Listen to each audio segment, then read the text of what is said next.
ప్రజల ఆరోగ్యమే కూటమి ప్రభుత్వానికి అత్యున్నత ప్రాధాన్యమనే సంకల్పంతో ప్రత్తిపాడు మండలం నడింపాలెంలో నిర్మించనున్న ఆయుష్ హాస్పిటల్ అనుబంధ సంస్థల నిర్మాణ స్థలాన్ని కేంద్ర బృందం జిల్లా కలెక్టర్ శ్రీ సాయికాంత్ వర్మతో కలిసి ప్రత్తిపాడు నియోజకవర్గ శాసనసభ్యులు డాక్టర్ బూర్ల రామాంజనేయులు పరిశీలించారు.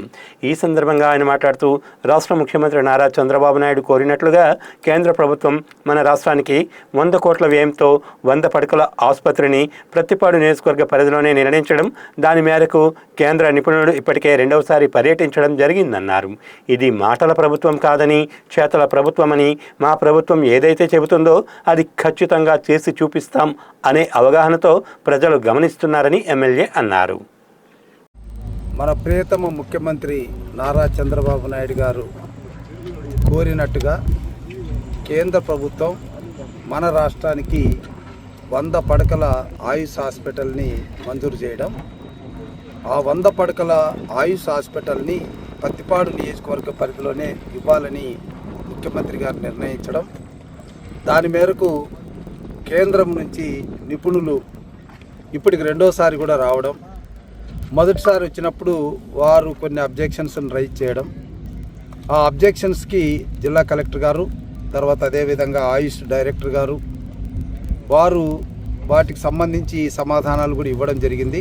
ఆ సమాధానాలని దృష్టిలో పెట్టుకొని మళ్ళా మన ప్రియతమ కేంద్ర మంత్రివర్యులు బ్రహ్మసాని చంద్రశేఖర్ గారు చొరవతో మళ్ళా ఒక్కసారి ఢిల్లీ నుంచి నిపుణులు ఈరోజు వచ్చారు. మరి ఈరోజు మా నాయకులు, స్థానిక నాయకులు అందరూ కూడా ఇక్కడే ఉన్నారు. ఈ గ్రామానికి సంబంధించినటువంటి నాయకులు కూడా ఉన్నారు. నడింపాలెంలో 15 ఎకరాల భూమిని ఇవ్వడానికి మరి జిల్లా కలెక్టర్ గారు, తర్వాత మన స్థానిక నాయకులు, మరి ప్రజాప్రతినిధిగా నేను అందరూ కూడా అంగీకరించాం. దీనికి సంబంధించి జిల్లా కలెక్టర్ గారి నుంచి స్పెషల్ రిపోర్ట్ అక్కడికి వెళ్తుంది. సో బహుశా తొందరలోనే మనకు ఆయుష్ హాస్పిటల్ రావడం అనేటువంటి జరుగుతుంది. ఇక్కడ కొన్ని వాళ్ళు ఆయుష్ హాస్పిటల్ నిర్మాణం చేయడానికి, ఎందుకంటే 100 కోట్ల రూపాయలతో ఇక్కడ యోగా, ఆయుష్ రెండు కూడా ఆరోగ్యానికి సంబంధించి ఏదైతే మన ముఖ్యమంత్రి గారు 2047 విజన్ ఉందో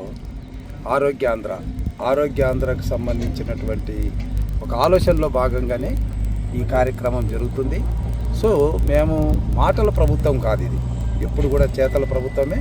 మేము ఏదైతే చెప్పామో, మాకు ఏదైతే విజన్ ఉందో ఆ విజన్ని ఫుల్ఫిల్ చేయడానికి ఒక్కొక్క స్టెప్గా మేము ముందుకు వెళ్తున్నాం అన్నది ప్రజలు గమనిస్తున్నారు. అందులో భాగంగానే ఈరోజు ఆయుష్ యోగా హాస్పిటల్ ఇక్కడ తొందరలోనే ప్రారంభం అవుతుందని ఆశిస్తున్నాను.